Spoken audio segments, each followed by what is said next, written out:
Bueno, antes de nada, buenos días a todos, ¿no? Y muchas gracias por vuestra asistencia. Dentro de un poquito de las acciones que el colegio va realizando para intentar un poquito poner en valor esta situación o intentar paliar un poquito de esta situación por la que estamos pasando. Pues bueno, es una más de ellas y en este caso el Banco Sabadell se brindó a hacernos una presentación de las herramientas, ¿no?, financieras, un poquito que hay en el sentido de financiación y demás para profesionales autónomos y para empresas, para negocios. Y en este caso, pues Abraham, como director de la oficina, Abraham Camacho, como director de la oficina principal del Sabadell en Cádiz, pues nos va a dar una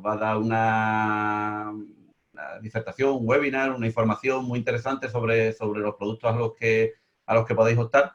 Y bueno, y que él nos explique qué podemos hacer, de qué nos podemos ayudar, cómo nos pueden ayudar. Y bueno, aprovechando que tenemos un convenio con el Banco Sabadell, como ya bien sabéis, pues esa es la idea, ¿no? De tenerlos ahí cercanos, de poder preguntarles, de poder que nos puedan asesorar en ese sentido y bueno, y ya pues que le preguntéis todo lo que necesitéis, ¿no? Con respecto a lo que él diga, y luego ya si quedan dudas a nivel ya privado y demás, pues bueno, que tengáis el contacto también de Abraham para que os pueda ayudar en lo que necesitéis.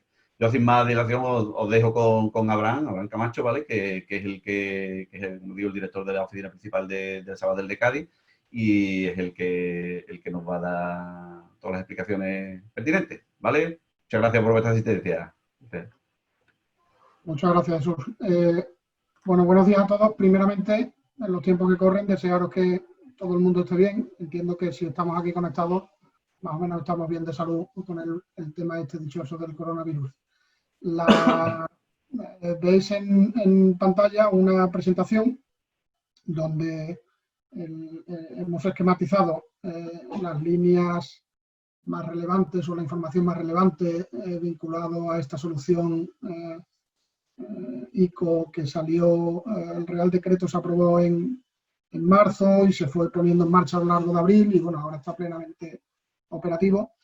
Como digo, en esa presentación están las líneas maestras y cualquier duda que tengáis, que yo creo que es la parte más interesante de esta sesión, es intentar resolver las dudas que tengáis, porque más o menos todo el mundo o muchos de vosotros podáis tener conocimiento de estas líneas ICO, pero bueno, quizá tengáis dudas, entonces lo más práctico es en la parte de dudas, digamos que lo ponemos al final de la sesión, el turno de ruegos y preguntas, como suele ser habitual, pero si queréis a través del chat en cada momento, en cada apartado, oye, si me queréis poner una pregunta específica sobre eso que estamos hablando, encantado de responderla. Si veo que a lo mejor hay muchas dudas sobre un apartado concreto, para no atascar demasiado la presentación, bueno, pues lo volcaríamos al final, pero de verdad, sentiros libres, oye, en el chat si algo que estoy diciendo en un momento dado queréis preguntar, encantado y lo respondemos sobre la marcha, ¿vale?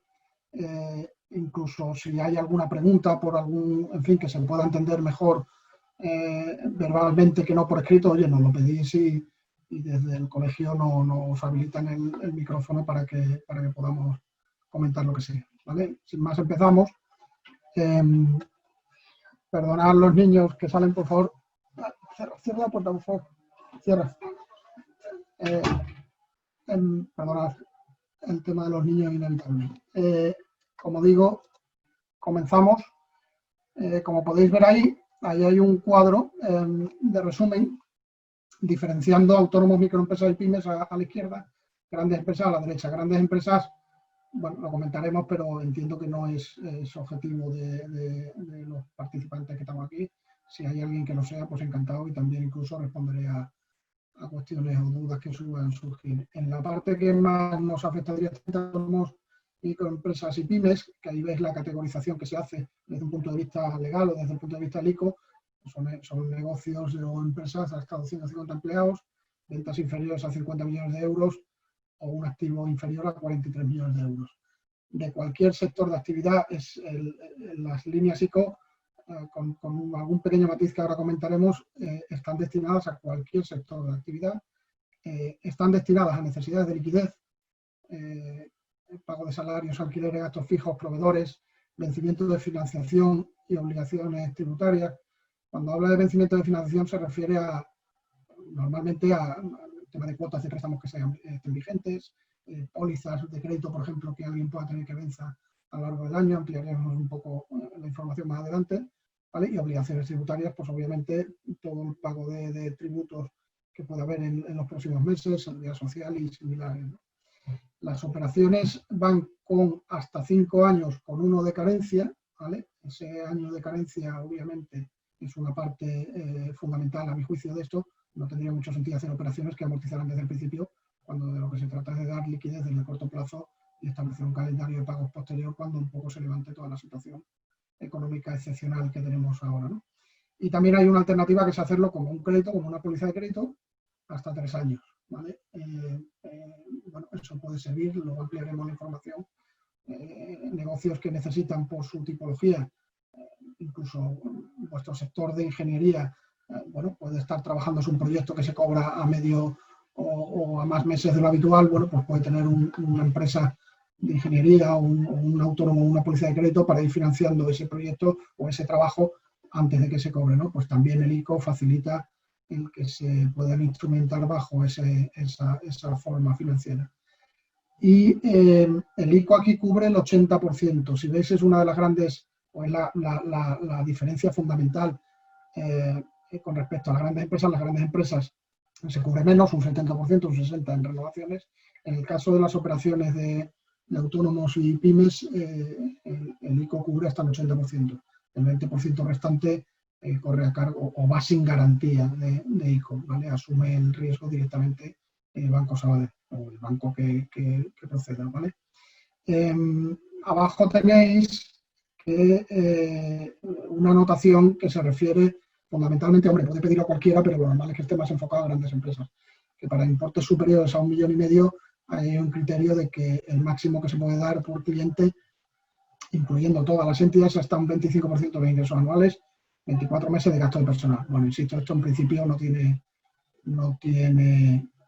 que ser objetivo de los que estamos en esta sesión.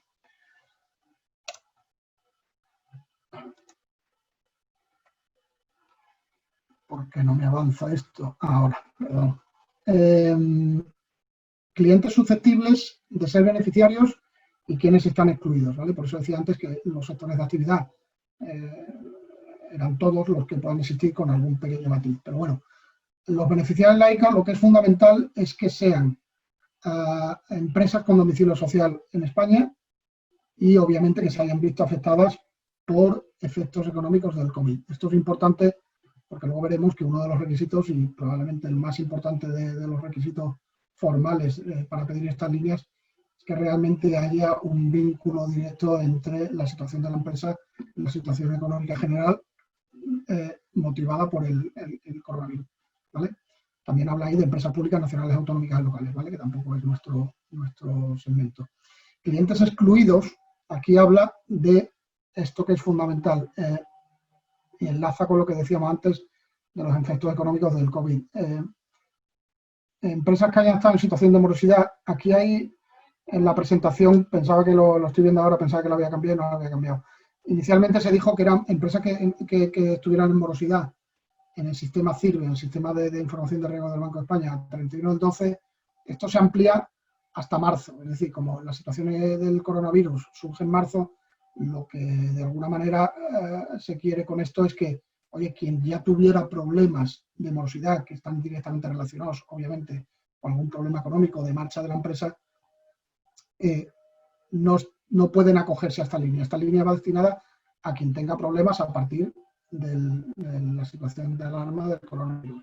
En el siguiente punto, si veis, pone autónomos y empresas sujetos a un procedimiento concursal a 17 de marzo de 2020, es exactamente lo mismo. Es decir, quien tenga un tema concursal antes del coronavirus se supone que tiene problemas específicos que tendrían que ser tratados de la manera que proceda, pero fuera de las líneas psico-COVID que, como digo, están dirigidas a los problemas que se han creado a partir de esa fecha, en torno al 17 de marzo, que se inicia el estado de alarma en España. Y por último, se habla de empresas pertenecientes al sector financiero y al sector seguro. Esto es importante matizar que se refiere, digamos, a mayoristas. Es decir, por poner un ejemplo práctico, un agente de seguros de Cádiz, de cualquier compañía, no se considera excluido de la línea ICO, ¿vale? Cuando habla de sector financiero y sector seguro, pues estamos hablando de bancos, de compañías aseguradoras, de mayoristas, cosas de ese tipo, ¿vale? Pero agentes y distribuidores de seguros están perfectamente incluidos en línea ICO, ¿vale? Tema de documentación. Como veis, aquí hay, a ver, ¿por qué se me ha cerrado el chat? No sé si alguien, vale, me está escribiendo algo, perdón. Como decía, tema de documentación, ahí podéis ver que, bueno, hay una serie de documentos económicos que son habituales cuando el que haya tenido alguna vez relación profesional con un banco y haya pedido alguna financiación, el banco le habrá pedido documentación. Bueno, ahí están los estándares, ¿no?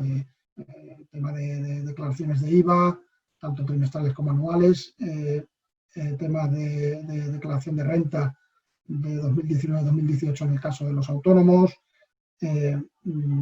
hace una mención ahí en el caso de los autónomos, detalle de ingreso de resto de unidad familiar, es decir, si alguien convive con alguien que es empleado, por ejemplo, por cuenta ajena, bueno, pues si interviene en la operación también porque está casado en gananciales, es bueno saber qué otros ingresos hay en la familia. Y detalle de obligaciones financieras, endeudamiento bancario que pueda tener, hipotecas particulares, préstamos profesionales, ¿vale? Eso tanto a nivel, bueno, en el caso de empresas se amplía un poco más con temas de balances, impuestos de sociedades, modelos 347. Yo aquí, digamos que eso es documentación habitual que se suele pedir y en este caso sobre todo está muy enfocado a datos de 2019, de tal forma que de alguna manera se pueda estudiar al cliente y el ICO pueda tener una constancia de que, oye, un cliente que tenía una actividad más o menos normal y con generación de beneficios y con capacidad de pago en el 2019, la situación excepcional y puntual ahora que hay de alarma, se supone que cuando se levante y se recupere el negocio pueda replicarse otra vez esa situación económica y por tanto pueda pagar los préstamos que ahora tenga que pedir nuevos, ¿vale? Pero aquí lo más importante de todo es la parte donde habla de, ahí el tercer o cuarto punto, en cada caso que pone argumento y racionalidad de la cifra solicitada y justificación del destino de los fondos avalados. Se junta hoja Excel de plan de contingencia. Bueno, nosotros en el banco hemos preparado un Excel muy sencillito, pero obviamente cada cliente si tiene un plan de contingencia plasmado de alguna manera propia, pues perfecto. Aquí la idea, que por eso digo que es lo más importante, es fundamental, tanto por parte del banco como por parte de ICO, que se explique muy bien para qué se necesita el dinero y de dónde viene el problema relacionado con el coronavirus. Ejemplo, luego veremos algún ejemplo un poco particular. Os contaré algún caso concreto de operación que tenía yo. Pero esto es fundamental y esto es muy importante que cuando se presenta la operación al ICO, nosotros planteamos el expediente de riesgo, una vez que el cliente aprueba o se le aprueba la operación y el cliente da el visto bueno a las condiciones, nosotros se lo enviamos a ICO para que dé su visto bueno y nos reserve los fondos. ICO necesita saber que por parte del cliente se ha hecho una estimación de ingresos, obviamente, perdón, una estimación de problemas que pueda haber o que pueda tener el negocio en los próximos meses. Obviamente habrá quien tenga más capacidad de hacer ese análisis previsional y habrá quien lo tenga menos. En fin, hay autónomos porque, bueno, que saben de su negocio y no saben tanto de cuestiones financieras. No se busca que haya un modelo especialmente desarrollado, no se busca simplemente que de alguna manera se demuestre que desde el origen del cliente se tiene claro cuáles pueden ser los problemas que va a haber y a partir de esos problemas plasmados de alguna manera en un papel se pide una financiación concreta, ¿vale?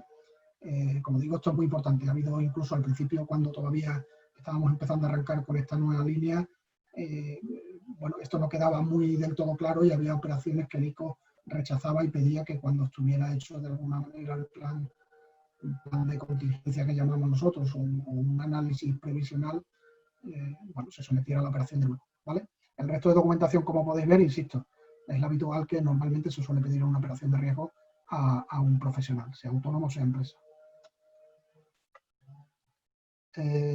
Aquí no he puesto nada porque lo iba a comentar de viva voz, ¿vale? Ejemplos de financiación. A ver, os voy a contar un par de casos, obviamente anónimos, pero un par de casos que son reales que yo he tenido. Por un lado, de un autónomo que tiene un restaurante de cierto nivel y cierto tamaño. Entonces, esta persona lo que ha hecho ha sido, también es verdad que no es lo mismo presentar una operación ahora en mayo, que ya sabemos que hay un protocolo de desescalada, que se irá cumpliendo, ¿no? Pero ya se van dando pasos y se van dando información sobre desescaladas. Esta operación la planteamos a 1 de abril, cuando estábamos totalmente todo el mundo a ciegas y no sabíamos, en fin, ni cuándo se podrían abrir, ni cuándo podría venir el turismo, es decir, un restaurante muy vinculado al tema de turismo y demás. Al final, ¿qué fue lo que se hizo en aquel momento? Bueno, pues oye, coger y decir, vamos a calcular los gastos que tiene el negocio con las medidas de ERTE, que por un lado, el tema laboral con las medidas de ERTE que se aprobaron.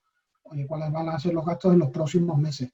¿Qué próximos meses? Bueno, pues en aquel momento que, insisto, andábamos un poco a ciegas, dijimos, vamos a calcular todo el mes de abril. Bueno, incluso le metimos algo de marzo, porque como esto empezó a mediados de marzo, le metimos algo de costes de marzo, abril, mayo y junio, ¿vale? Hicimos una previsión de 4 meses. De alguna manera incluso hemos acertado, porque hemos cubierto esos 4 meses con la estimación de seguros sociales, el alquiler del local, gastos generales, financiación vigente que hubiera que ir pagando a bancos, liquidaciones de impuestos previstas. Todo eso lo metimos en un préstamo, hicimos un préstamo a 5 años con 1 de carencia y de alguna manera hemos acertado en el sentido de que aunque íbamos a ciegas y no sabíamos cuándo se iba a abrir o cuándo se iba a poder abrir, pero más o menos coincide con el plan de desescalada que hay ahora. De hecho, este restaurante creo que el lunes, no he tenido ocasión de hablar con él, pero el lunes pasado, día 25, es cuando tenía previsto abrir. Con lo cual, hemos cubierto esos 4 meses y ahora lo que habrá que ver es, una vez que se ha puesto en marcha, pues ir monitorizando cómo va respondiendo el público, qué ingresos va teniendo. Incluso habíamos hecho una previsión de los ingresos en julio, agosto, septiembre, octubre, un poco una cierta idea. Bueno, pues vamos monitorizando y vamos acoplando eso al préstamo para ver si efectivamente habíamos cumplido las expectativas, tanto de liquidez que necesitaba el negocio como de capacidad de pago posterior de ese préstamo con la actividad.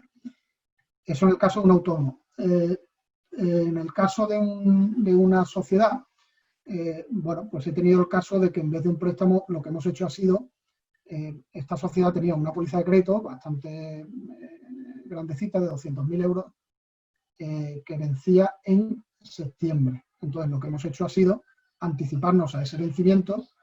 No había en el corto plazo, ¿no? Como un restaurante que se cerró el 17 y obviamente tenía facturación cero, en este caso no había una afectación directa a día del mes de mayo, que lo hemos planteado, pero sí se preveía que a lo largo del año pues iba a tener unas caídas de facturación y nos hemos anticipado al vencimiento de esa póliza que tenía en febrero, incluso se le ha dado algo más de financiación, de tal forma que hemos convertido la póliza que era de 200 en una póliza de 250 y ya lo hemos firmado a 3 años y entonces ya, por un lado, se tiene la tranquilidad de que el vencimiento no va a llegar, no hay que plantear cosas dentro de 2 o 3 meses, sino que ya tiene la póliza firmada para 3 años a expensas de ver cómo se va desarrollando el negocio y la economía a su alrededor, y por otro lado se le ha concedido 50.000 euros, que más o menos es una previsión a mano alzada que había hecho la empresa, pero sí de alguna manera calculada.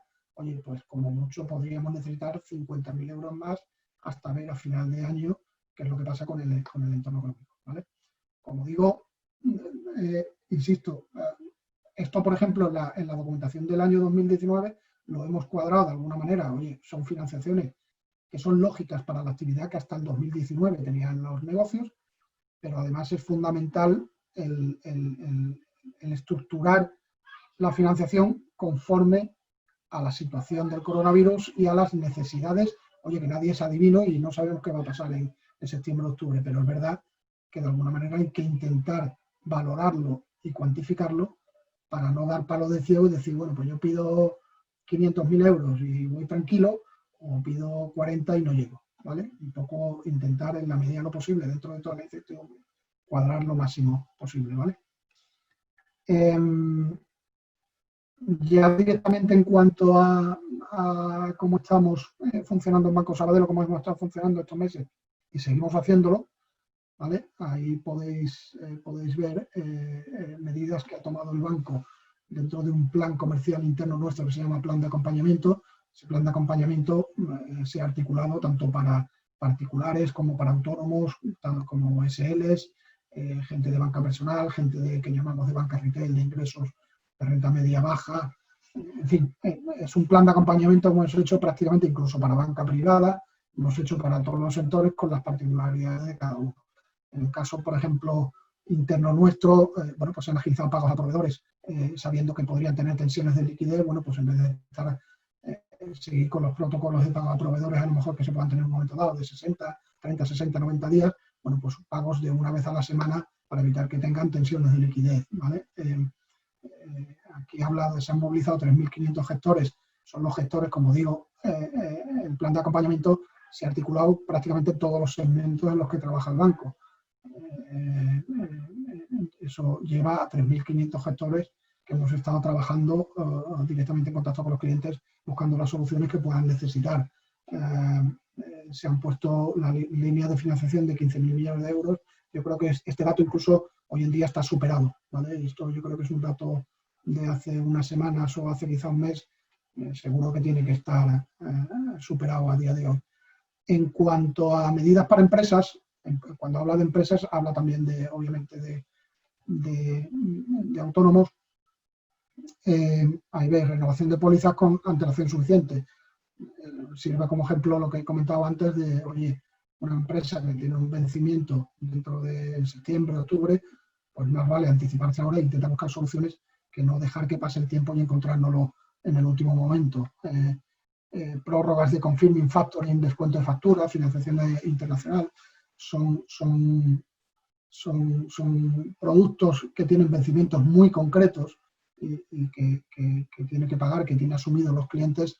Al principio, por ejemplo, cuando ni siquiera todavía habían salido las líneas ICO, fue una de las primeras medidas que se tomaron en negocios de detectar todos los vencimientos a corto plazo que había, tanto de descuentos como de factura, como de confirming factoring, para darles una renovación prácticamente automática en todos los casos y evitar males mayores mientras íbamos viendo que más medidas. Entonces, a lo mejor, por ejemplo, yo tuve el caso de alguna empresa que justo a últimos de veintitantos de marzo, justo recién iniciado el estado de alarma, le vencían confirming bastante gordo. Bueno, pues a lo mejor lo que hicimos en algún caso fue darle una patada un mes o 2 meses hasta que nos situáramos en contexto y viéramos a ver qué es lo que hicimos. ¿Qué es lo que hemos hecho después? Oye, financiación a través de ICO, de las líneas ICO, para esos confirming que ya habíamos renovado una vez y ya quitarlos del medio y que no vuelvan a surgir, ¿no? Carencias de préstamos hipotecarios y sin garantía hipotecaria, en vez de dar una financiación directa, oye, pues mira, yo no necesito dinero, pero sí me pones un periodo de carencia para préstamos, los préstamos que tengo vigentes, pues, en fin, es otra solución que se ha habido, incluso para los particulares esta solución, en fin, se está trabajando bastante también, ¿vale? Aquí hace mención, hicimos un contacto con personas mayores para evitar que tengan que desplazarse a las oficinas. Muchas veces las personas mayores nunca han sentido la necesidad de tener usuarios de banca a distancia y cosas de esas que a nosotros quizás nos parezcan un poco más habituales o más lógicas. Pues los mayores, hasta encontrarse en estas situaciones, no han sido usuarios masivos muchas veces de esos temas. Eso se le ha dado una vuelta, sigue habiendo obviamente mucha gente mayor, muy mayor, que no pueda adaptarse a esos canales remotos, pues se le sigue dando atención en las oficinas y para eso hemos estado abiertos y seguimos abiertos, ¿no? Pero sí se ha enfocado bastante el intentar que esas personas, que además son las más vulnerables con el tema este del coronavirus, enfocándolas a que hagan uso de banca a distancia en las necesidades que tengan de relación con el banco. Ahí hace mención a préstamos personales en segmentos hasta 5 años. Bueno, son soluciones adicionales que se han ido haciendo. Y por último, que hay una mención a los aplazamientos de alquileres sociales que que se hayan visto afectados por COVID. Aquí más o menos todo el mundo sabe que también hay una línea de ICO que se está queriendo poner en marcha para facilitarle todo el tema este de alquileres y demás. Eso todavía hasta la fecha, salvo error por mi parte, no se ha podido poner en marcha, pero sí hemos podido poner los aplazamientos de pago de alquileres sociales a las familias que estaban acogidas al Fondo Social de Vivienda, ¿vale? Bueno, ahí hace una mención, cobro de comisiones por servicios en personas que estaban afectadas por la crisis sanitaria del COVID-19. Se han estornado esas comisiones. Se han ampliado los límites de pago contactless de nuestras tarjetas para evitar contacto con las máquinas de los comercios. Se aplicó desde el 30 de marzo, hasta 50 euros no hay que poner el PIN.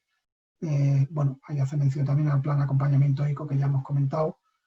Hace mención a una donación de gorras del trofeo Open Bank Sabadell de tenis que no se pudo celebrar para convertirlas en mascarillas, recaudaciones internas en los empleados para ayudas.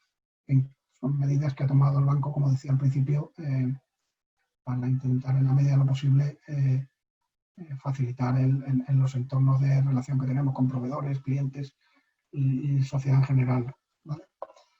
Y por último, bueno, todas las preguntas que queráis hacerme, aquí tenéis mis datos de contacto de la oficina, ¿vale? Como veis, os facilito el teléfono fijo, el móvil, el correo electrónico. En el entorno actual, y quizá el correo electrónico es lo más sencillo para agendarnos comunicaciones, pero obviamente mi móvil está abierto, oye, lo que queráis, incluso es más fácil que el teléfono fijo, que es una centralita y, en fin, gestiona muchas llamadas, como queráis. El correo electrónico móvil, aquí estoy a vuestra entera disposición. Y ahora, bueno, pues como decíamos, preguntas que tengáis, por favor, ¿vale? Me hacéis un par de preguntas. Nos pregunta si existe ICO para la digitalización de autónomos y pymes y facilitar el teletrabajo. A ver, no existe un ICO digitalización dentro de esto que estamos hablando, de los ICOs que se han creado para el COVID. Lo que sí es que eso es una necesidad de liquidez, o puede ser una necesidad de liquidez. No es propiamente de liquidez, pero sí puede ser una necesidad que esté metida dentro del plan de contingencia que un negocio puede montar. Oye, yo resulta que tengo que tener donde tenía 10 trabajadores en la oficina, ahora resulta que los tengo que tener en remotos en casa y les tengo que dar facilidad de ordenadores, conexiones, periféricos y similares. A mí personalmente me parece que es algo que se puede encajar. Obviamente, si la cantidad es muy fuerte, dependiendo del tipo de negocio, a lo mejor habría que enfocarlo hacia otro, porque a lo mejor en 5 años la amortización, o sea, sería una operación un poco más específica. Pero yo, en principio, si lo que es digitalización en el sentido de equipos remotos para trabajo en remoto, de personal y propios de la gerencia y demás, a mí me parecen perfectamente. De hecho, como veis, son gastos fijos. Al principio de la presentación os comentaba que estaban las necesidades de circulante, pero estaban también gastos fijos. Un gasto fijo puede ser la amortización de un equipo porque se haya tenido que renovar para el coronavirus, no porque tenga el capricho de renovar equipos y vaya por otro tipo de financiación, sino a mí me parece una finalidad perfectamente válida.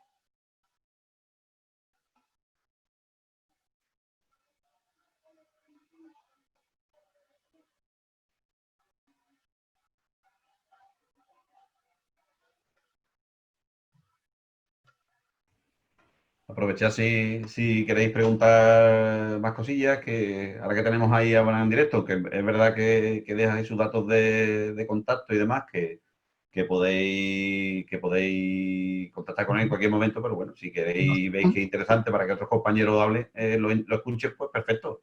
Una matización, Jesús, que los datos de contacto no los he puesto por cuestiones comerciales. O sea, que cualquier duda en cualquier momento, cualquier día, a partir de hoy, que le surja a alguien después de esta sesión una duda al respecto, oye, por favor, sentiros libres de consultarme lo que queráis. Oye, que no son estrictamente datos de contacto solo para cuestiones comerciales, ¿vale? Sí, hombre, además que luego hay mucha casuística, ¿no? Cada uno tiene su historia, su problema, su condición particular y es normal que la duda se plasme una situación personal de cada uno, o sea que perfecto, Bien. vamos, ya cada uno... Aquí me preguntan el tipo de interés del ICO y si es el mismo para todas las entidades. Vamos a ver, el ICO lo que ha establecido es son unas condiciones que tienen que pagar las entidades financieras por cada aval que el ICO concede, ¿vale? Que yo, dependiendo del tipo de operación y del volumen, yo ahora mismo no tengo en la mente, pero vamos, es algo interno entre el ICO y las entidades financieras. El tipo de interés es el mismo en todas las entidades, ese sí, el del aval, el precio que pagamos nosotros por el aval al ICO, ese sí es el mismo. Lo que no es igual es el tipo de relación con el cliente, ¿vale? Es verdad que las operaciones ICO, al contar con aval de ICO directo, por ese 80% en el caso de la que nos ocupa, ha permitido tirar a la baja las condiciones con respecto a lo normal de un cliente, pero no sé, el banco aplica un precio concreto dependiendo de la tipología de operación, si es de perfil de autónomos, de empresas, y por supuesto entre entidades hay diferentes precios. Más o menos todo tiene una cierta correlación, ¿vale? No va a haber disparidades entre un 1 y un 10, o sea, eso no lo vais a ver, pero sí puede que un banco en un momento dado, por su política de negocio, considere que tiene que ponerle que hay un precio diferente dependiendo de la operación, ¿no? Pero como digo, el precio que paga por el aval en las entidades ADICO, eso sí es el mismo.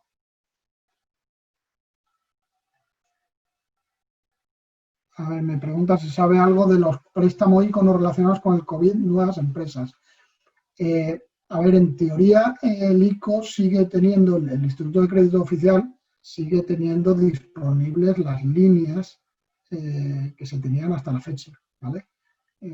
Como puede ser, bueno, por ejemplo, me preguntáis por nuevas empresas, sí, eso sigue estando habilitado. Es verdad que no se está trabajando en el sentido de que, bueno, estamos trabajando más enfocados a todo este tema de las líneas ICO-COVID por una cuestión muy obvia. Hay una situación generalizada ahora mismo económica en la cual pues no se puede establecer una previsión muy cierta de qué va a pasar en los próximos meses. Se está anticipando una cierta recesión económica.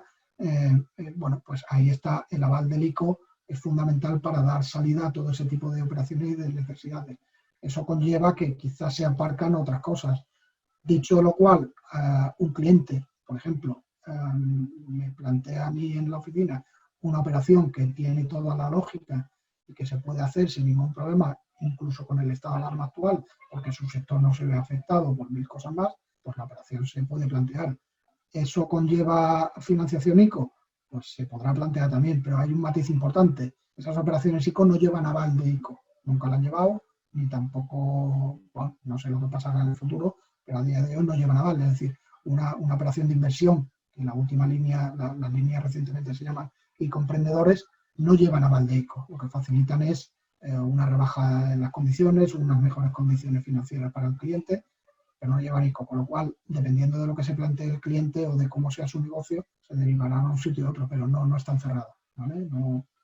Tampoco no se ha hablado de que vaya a haber una línea específica de nuevas empresas.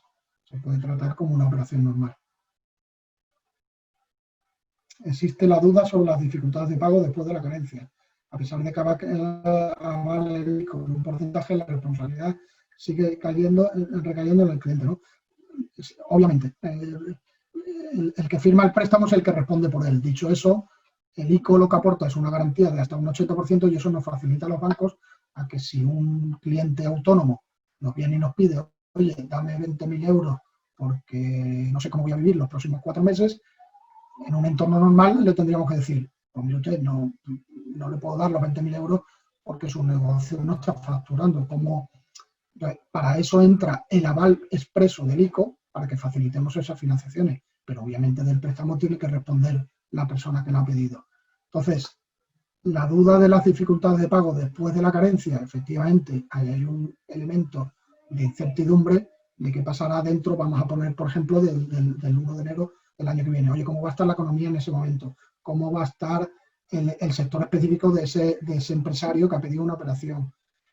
Y por eso decía, vuelvo a lo que decía antes con la documentación, lo que se busca mucho es, oye, si el préstamo que nos está pidiendo el cliente, aparte de que vaya con un aval de ICO, es coherente con el negocio como ha sido en el año 2019, hombre, si se cae radicalmente la economía, pues ya veremos a ver qué es lo que hacemos todos, ¿no? Pero de momento piensa que, oye, en el momento que se levante todo el tema del coronavirus, se supone que en la actividad económica no hay ningún factor macroeconómico especialmente grave adicional al coronavirus. Se supone que cuando el coronavirus esté de alguna manera solventado, la economía tiene que volver por derroteros similares.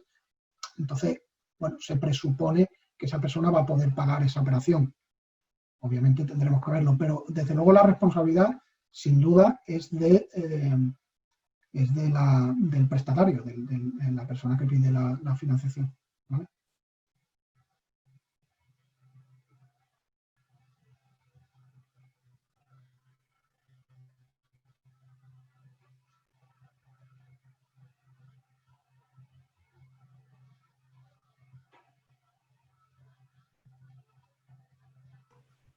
¿Alguna cuestión más que la que te cae duda?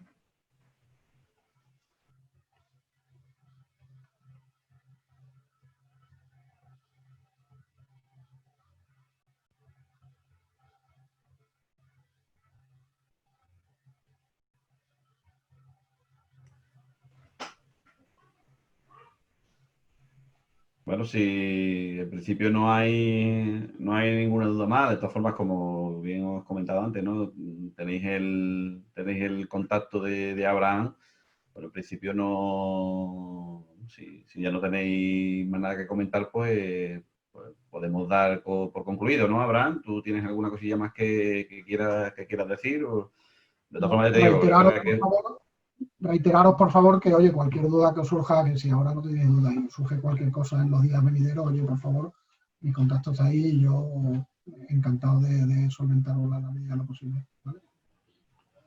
bueno, pues nada, sin más, entonces despedimos un poquito la reunión y nada, y gracias a todos por. Es que estaba viendo el chat que parecía que había una pregunta, pero no era una pregunta. Entonces, gracias a todos por asistir y gracias a Abraham en este caso por prestarnos su tiempo y su dedicación. Y bueno, cualquier cosita que surja, pues ya sabéis dónde acudir. A vosotros por la invitación. Encantado y cuando queráis. Muy Cualquier bien, otra ocasión. estupendo. Pues muchas gracias. Muchas gracias a todos, ¿vale?